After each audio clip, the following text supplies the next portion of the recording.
All right, I'm still getting used to this process. It's very different when you teach in this room because everything is all prepared, and I was making a couple of last-minute updates to my slides, not realizing, again, I'm not the one who's going to be projecting those, and so those will not be reflected this morning, and I'll try to remember nothing major.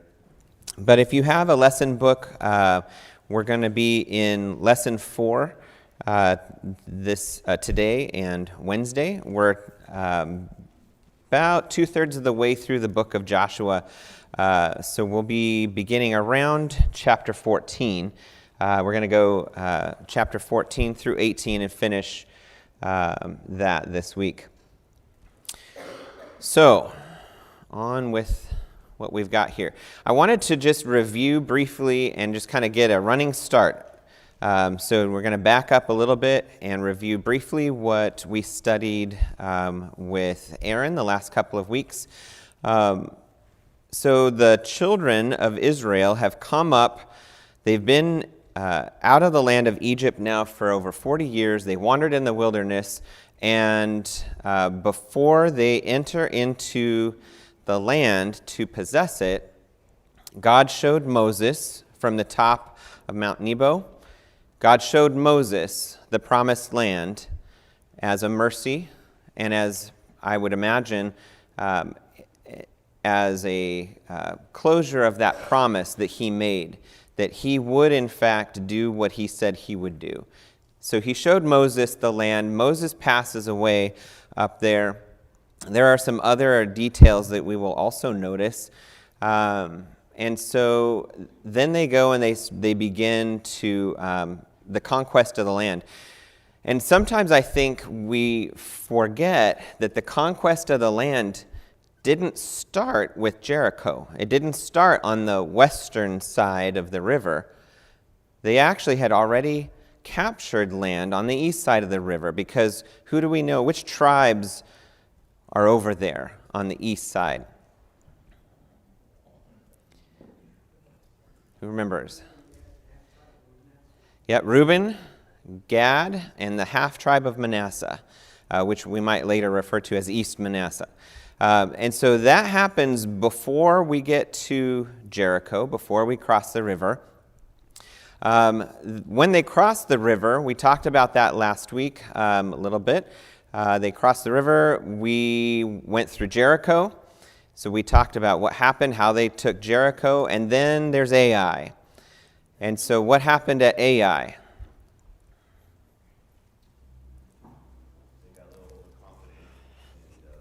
Yep.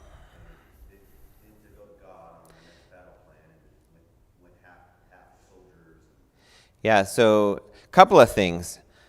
Ai, a much smaller city, much smaller city than Jericho. Jericho, big, fortified, double-walled, up on a kind of a mound, up on a big hill, very hard to get to, impregnable. They marched around, they blew the trumpets, they did all that. They took Jericho and were successful. Then comes Ai, which is a tiny little city, still a walled, fortified city, but very small. So there was maybe a sense of overconfidence. We're only going to need 3,000 men for this one. So there was that. What was the other big issue, though? It's the only failure that they encountered. Go ahead, Joe. Achan. Right. Right. In the beginning of chapter 7, but the sons of Israel, the sons of Israel acted unfaithfully in regard to the things under the ban. For Achan, the son of Carmi, the son of Zabdi, the son of Zerah, from the tribe of Judah, took some of the things under the ban. Therefore, the anger of the Lord burned against the sons of Israel. And he told them, until you make this right, I will not be with you. Right? All right, so then chapter 12, fast forwarding a little bit, after Ai, after the victory is finally won there, then we had the deception of the Gibeonites, right? And we had then the alliance of the 5 kings because they were mad about the treaty that Israel made with Gibeon. So there were those battles. And in chapter 12, we have read, I'm going to flip back there real quick. There's a listing of all of the lands and all of the kings that were captured, all the lands that were captured, all the kings that were defeated, and it totals up to 31 kings. And remember, these kings are kings of a city. Each little city, many of them were fortified with walls, that had a king. And we're going to talk more about this. And then chapter 13, which I always think is funny the way that this comes across, just because it kind of fits with some of the ways we talk in our culture now. God says to Joshua, "You're old. And there's still more to do," right? "You're old and advanced in years, and very much of the land remains to be possessed." And that included the land of the Geshurites from Shihor, which is east of Egypt, even as far as the border of Ekron to the north. It is counted as Canaanite, and so forth. All right, so in chapter 13, we also then read about Moses. Now, why are we back to Moses? Moses apportioning land to Reuben, Gad, and Manasseh. How did we get back to Moses? He's been dead a while.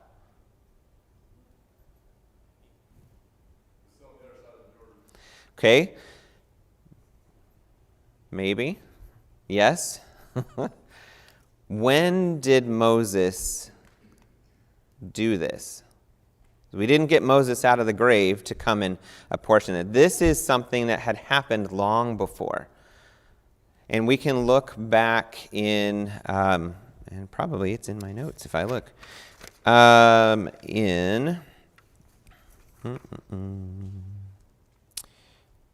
I wanted the passage in Deuteronomy, and I didn't write it down. Moses had taken care of those arrangements before he died. So it wasn't Joshua that just decided once they got over there, once they took the land. Joshua didn't just decide, here's what you're going to have. Much of this was decided beforehand, and even actually further back, as we'll see.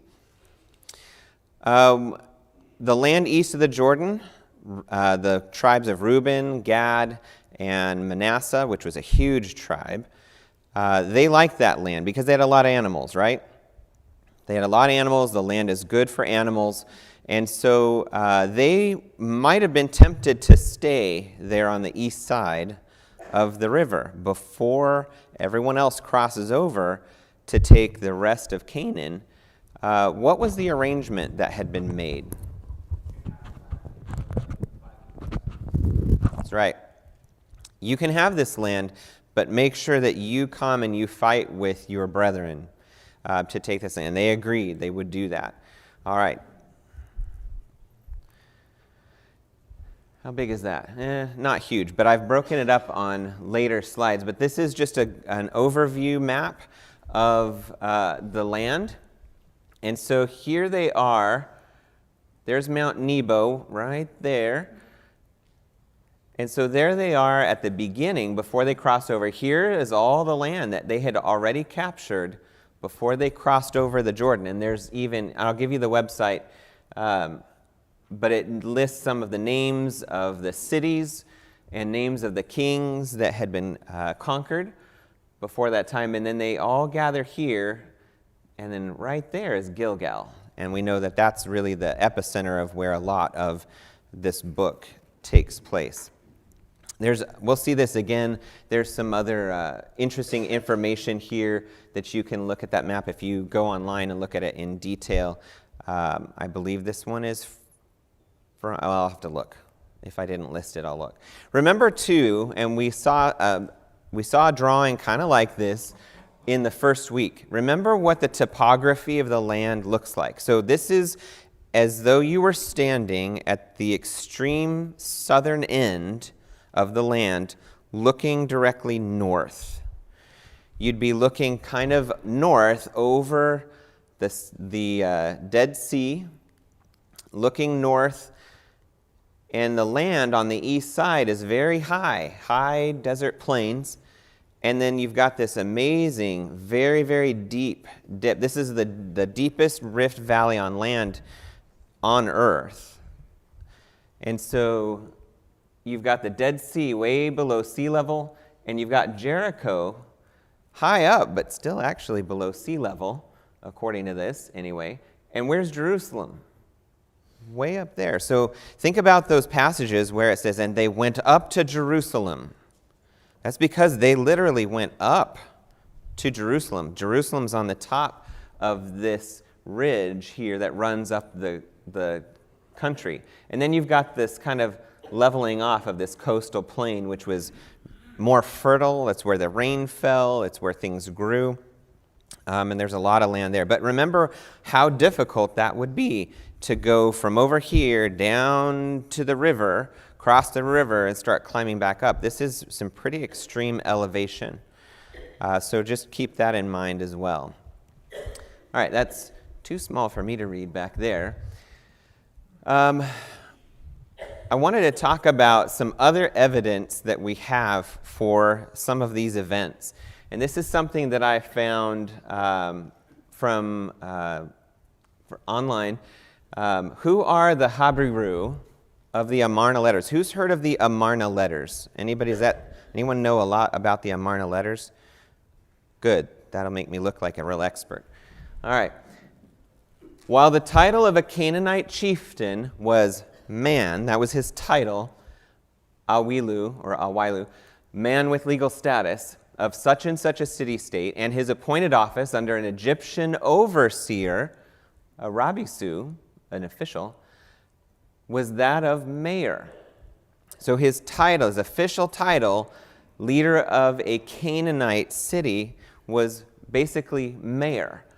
Nevertheless, within his own Canaanite society, he was known as king, such as king of Sidon or king of Hazor, exactly as he is called in the book of Joshua. Similarly, the biblical phrase kings of Canaan, and there's references from Judges and Joshua, both chapter 5, finds its duplication in the Akkadian expression kings of Canaan from the Amarna letters. A sampling of observations taken from the Amarna letters which seem to touch upon the very events narrated in Joshua to Judges is enumerated below as examples of why the Habiru, in some cases, indeed may be considered the Hebrew. So what are the Amarna letters? Well, all of the many, many tablets that they had found back in the late 1800s, which basically constitute a second record. I was looking for a word and it ran away from me. Anyway, they record the conquest of from the Egyptian and Canaanite perspectives. So they're very fascinating to look at. Now, I'll tell you from the little bit of research that I did, modern historians don't think a whole lot about it, possibly because if you overlay it with the biblical account, it fits a little too well for their liking. There are about 300 of these. They are diplomatic letters and other kinds of records. Like I said, discovered in the late 1800s in Amarna, which is a city in northern Egypt, the old capital city of Amenhotep, also known as Akhenaten. The Amarna tablets are a secular witness to the power of God and the truthfulness of the historical record. And of course, we always love finding things like this because we kind of want to go, aha! But the people that we want to impress with that are never really that impressed. This comes from Stephen Rudd, who runs a website, bible.ca. Fantastic resource. All right, so Akhenaten's conversion is one proposed support for the account that we read in Joshua. So Akhenaten, a pharaoh of Egypt, the Amarna tablets document the conquest, but also highlight his conversion to pagan monotheism. Now that's from the perspective of modern history. But he was very aware of the power of the Hebrew God because he'd seen it. And if you know anything about Egyptian history, they were kind of known for this pantheon. They had all these different god figures. Well, Akhenaten was unusual because he began worshiping just one god, and I believe that was the sun god that he identified. But the 10 plagues were good evidence for him that there was one powerful God. The crossing of the Red Sea, which decimated their army. The miracles at Mount Sinai, which is where modern Saudi Arabia is. And the takeover of Canaan throughout the conquest. So all of that was evidence to Akhenaten that the God of the Hebrews was superior to the pantheon that Egypt worshipped. So what we see is he converted everybody to sun worship during that period of time. Now, a couple generations later, they would revert back to polytheism. So here is a table that gives you a bit of a timeline of major figures in Egypt at the time, major pharaohs, and also what was going on during those time periods. So if you remember back to the first week, we looked at that timeline. We could plug this into the timeline there. 1400s BC, 1400s BC. You have the Pharaoh of the Exodus, Tutmosis. You have Amenhotep, who died at the beginning of the conquest of Canaan, which was 40 years later. Then you have Tutmosis IV, who began his reign at the beginning of the conquest. Amenhotep, the conquest is underway. That's the one we were just reading about. And then you've got Akhenaten, who begins to reign at the time of Joshua's death, still or establishes monotheism. And then Tutankhamun, who is probably the most famous Egyptian pharaoh just because of National Geographic and all of that when they found his tomb. And so he's the one that really reverted back to polytheism and destroyed the city of Amarna, which was Akhenaten's capital city. But that's where they found these tablets. So here are some likenesses of those pharaohs. So Tutankhamun is the one that reverted back to polytheism. Here's Akhenaten. And then here's Amenhotep. This is what they look like, and they're just kind of roughly translated here to get the gist of what they say. And I wanted to have them show up one at a time, but they didn't. So you've got the first one on the left. King, the war is severe against Abdi Asirta. Abdi Asirta has taken all my cities. Byblos alone remains to me. For yourself have been negligent of your cities, so that the Habiru takes them. That's basically what that tablet says. It's a complaint to the Pharaoh. You did not help, you did not send backup, you did not send supplies. The Habiru, the Hebrew, have taken them. The second one, from Abdi Heba, mayor of Jerusalem, to King Pharaoh, the king has no lands. The Habiru has plundered all the lands of the king. That's pretty bold. And then the last one, from Abdi Heba, mayor of Jerusalem, to King Pharaoh, the Habiru have taken all the cities. Not a single mayor remains. Turbazu and Yapti-Hara were slain in the city gate of Silu.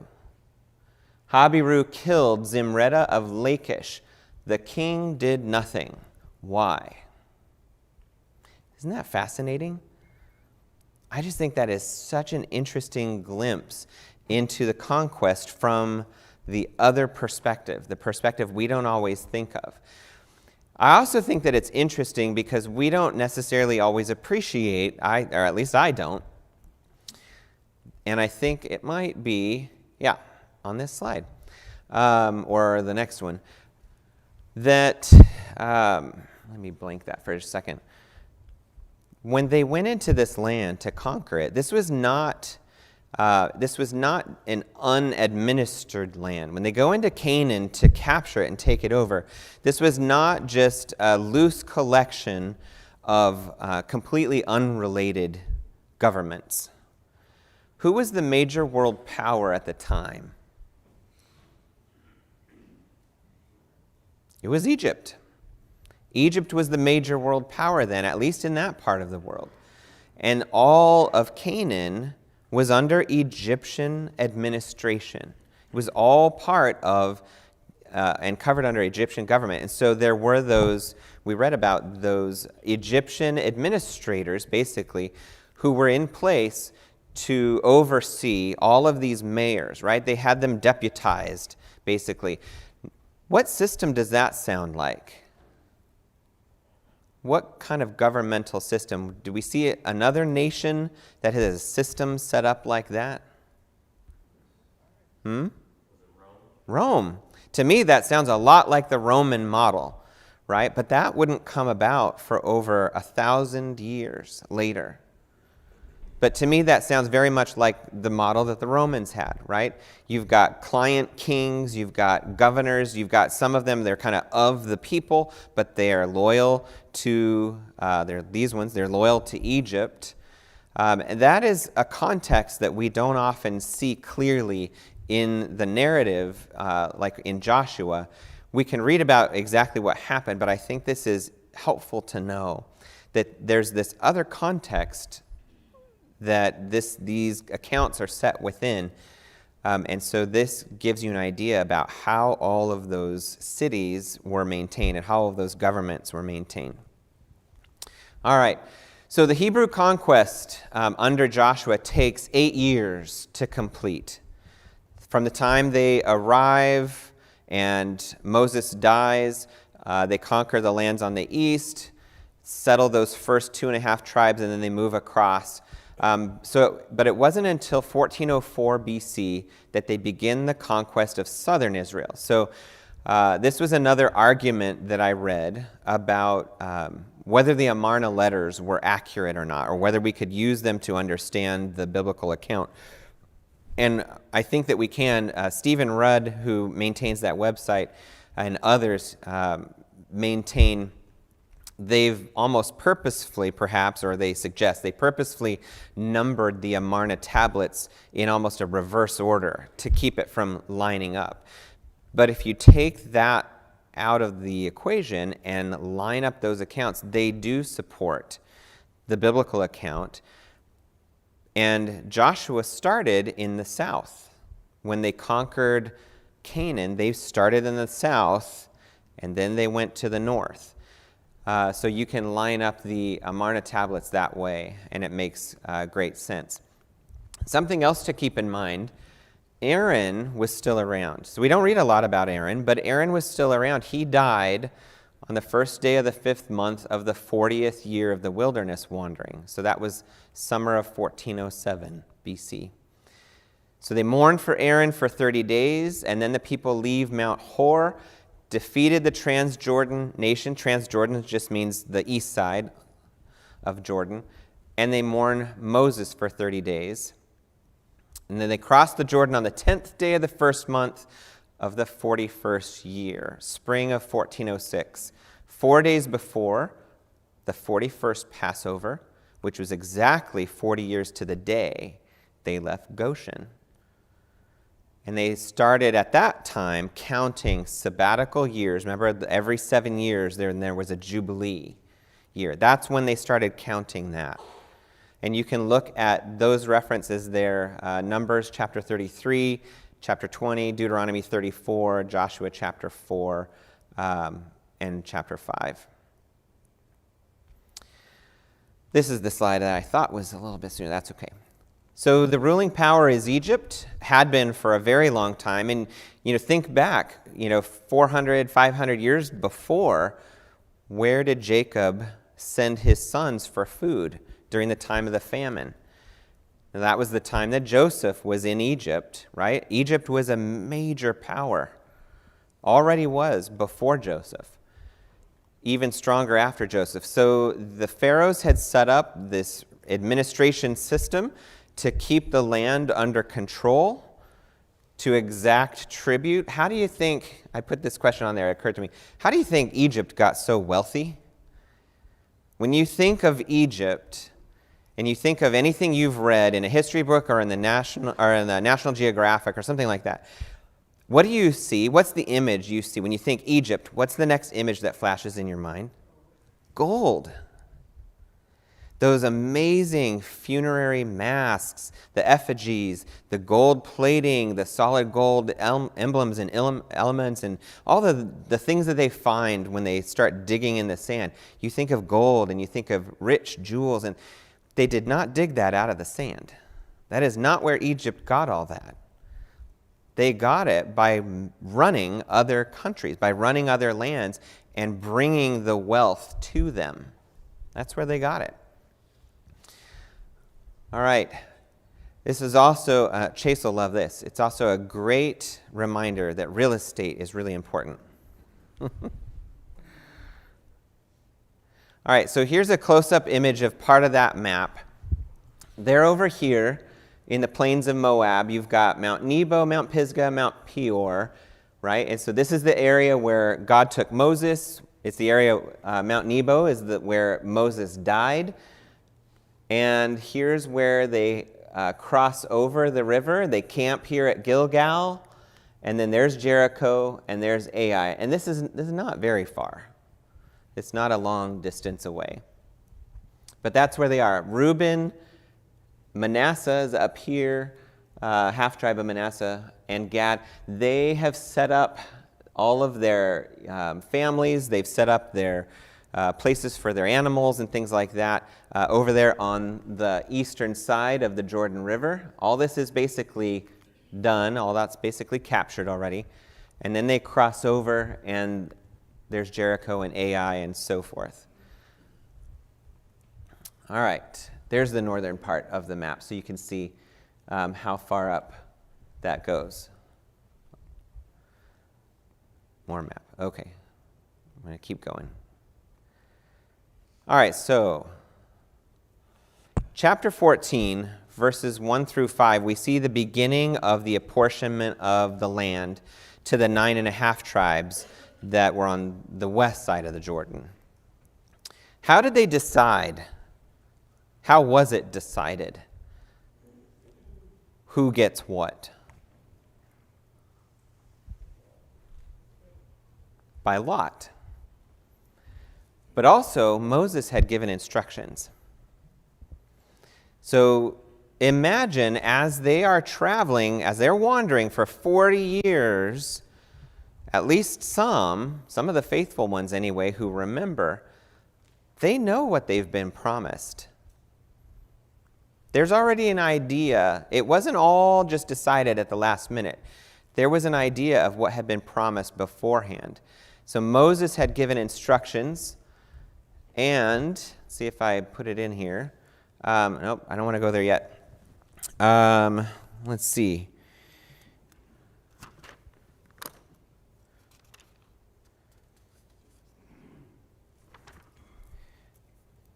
I wanted to go, there was a passage, and I'm really irritated with myself that I don't seem to have it.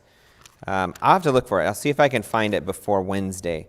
That refers to the conversations that happened back in Deuteronomy before Moses died about who was going to inherit what. So as they divide, all the land is divided by lot. They come before the tabernacle, and Eleazar the priest and Joshua and the heads of the households, their inheritance is apportioned to them.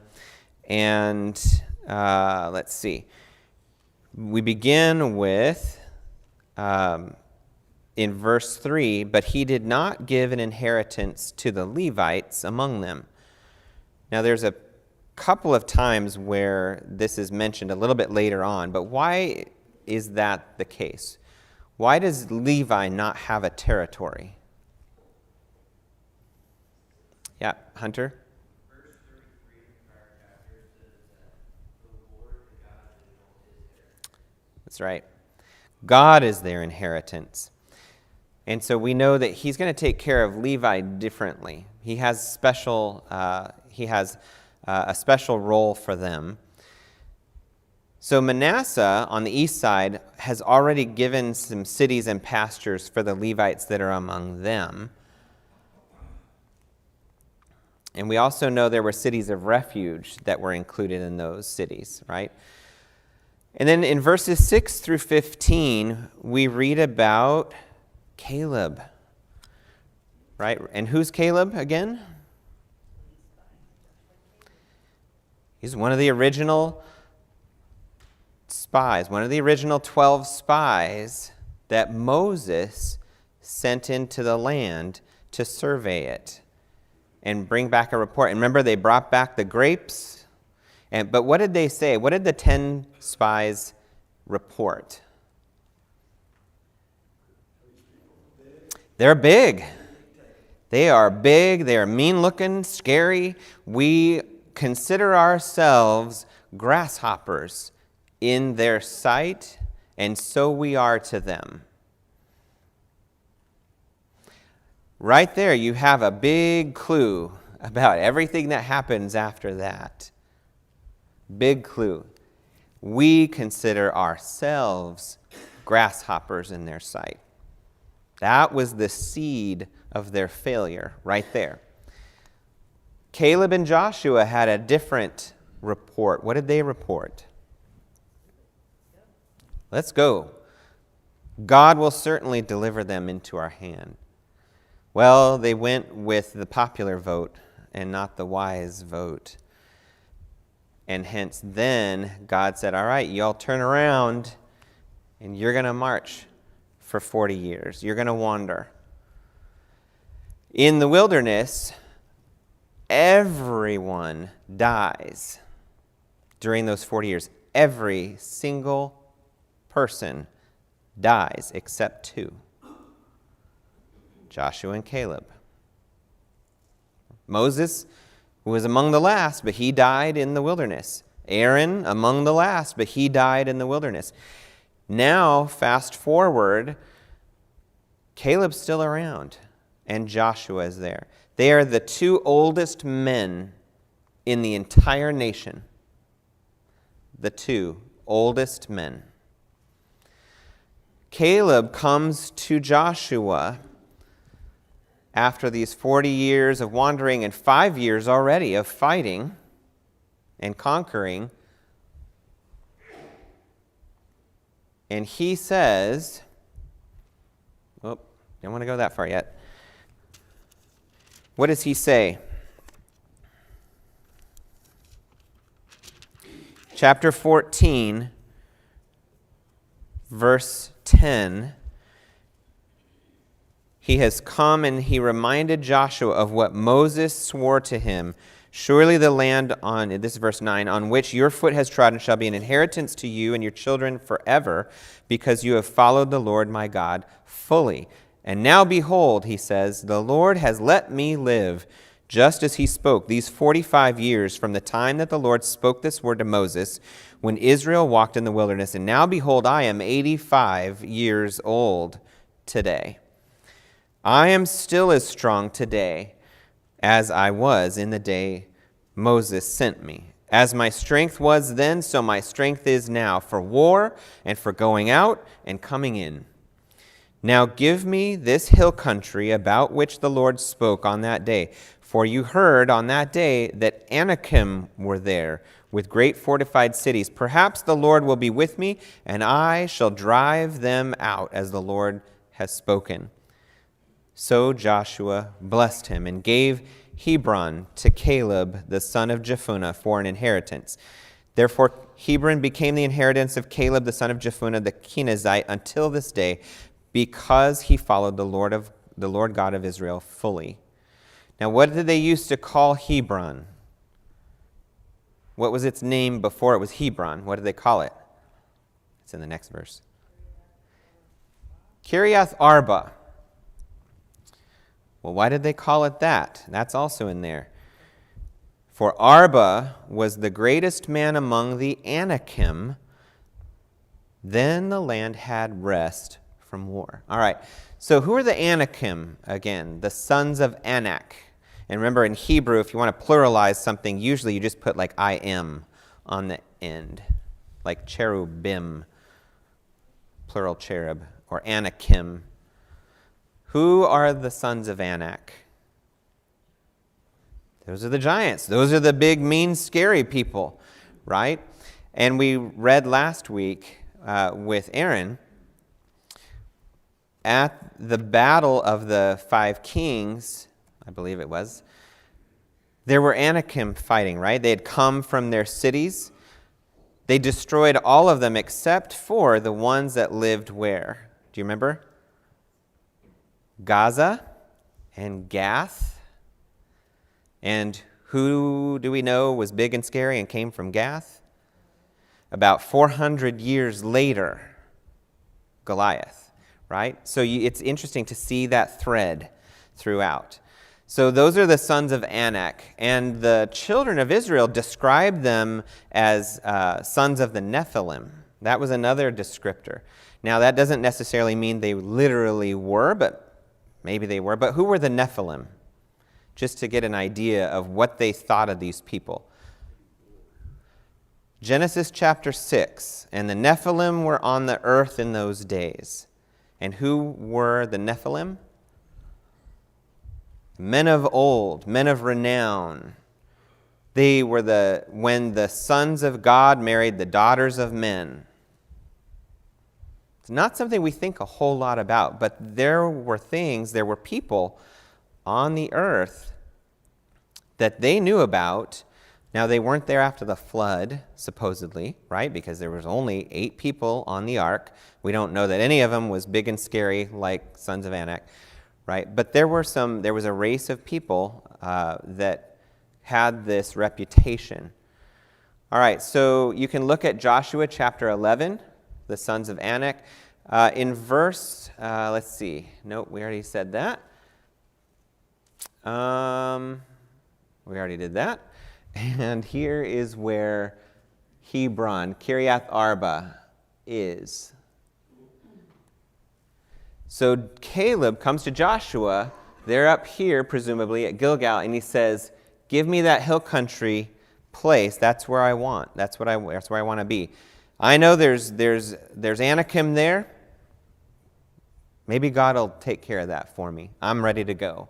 Now, what do you think about someone who's 85 years old and is ready to say something like that? What do you think about someone like Caleb? Great faith. Amazing faith. Amazing faith in God, not in himself. Amazing faith in God. I think I want to have that kind of dedication at 46 that he had at 85. I want to have that kind of faith. I want to have that kind of strength when I'm 85. So our first question from the lesson sheets. In chapter 14, Caleb asks to possess Hebron as his inheritance. And we thought of this question. It's been 45 years. A lot of wandering, a lot of manna, a lot of quail, a lot of fighting. How long should people of faith be prepared to wait for what's promised to them? Tommy? As long as God says so. I mean, it may take, I may live to be 100. I may live to be 61. But that's up to God. Yeah. But it's up to me to be faithful to God as long as I'm here on this earth, to where I can receive that reward. Yeah. It's a statement, be faithful unto death and you have eternal life. The promise to us is not that we will have our reward in this life. Now, there are certainly promises that we have been made that we can collect on in this life. And a lot of that has to do with the fact that we're sitting in this room this morning, having this study, that we are with one another other people of like and precious faith, that's a huge promise that we collect on right now. But what about, in the case of Caleb, someone who has expended his life in the service of God and is still waiting for what has been promised to him? The other thing I think, and maybe it's in here, is how bold. How bold is he? He remembered, number one, one of the most important things is he remembered God's promise. He remembered it the whole time. He also considered God faithful. He knew that God would deliver on his promise. So it didn't really matter to him. It had been 85 years. He was still zealous. And did you notice too, he also did not expect to go in and just claim it without having to do anything for it. Now, he'd already spent 5 years in battle, in conquering and in settling and taking care of others and leading. No doubt he was a leader among his people. He was the only other old man. But he still, even, it's not like, okay, I'm ready to sit down and just have it brought to me. That was not his attitude. He's still ready to contend for his reward. And in chapter 15, verse 14, we read, he does indeed drive out, with God's help, he drives out 3 of the Anakim before he builds up his home. All right. Yes, Joe. It kind of reminds me too of Daniel when Meshach, Shadrach, and Abednego, when they were thrown into the fiery furnace. They said, God can deliver us here, or we'll be delivered outside of this body. But Yep. either way, It's up to God. It's up to God what happens, but it doesn't matter to me. I'm going to do what's right.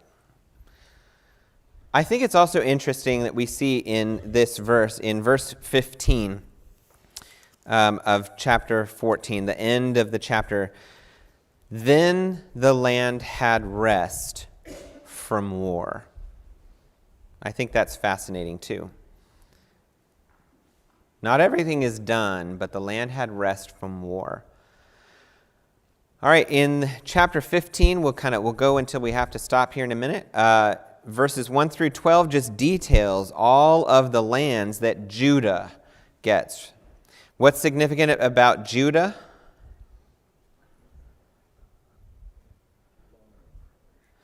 It's the line of Christ. It's the line also of David. Who else is in? Can you think of any others that are in the tribe of Judah?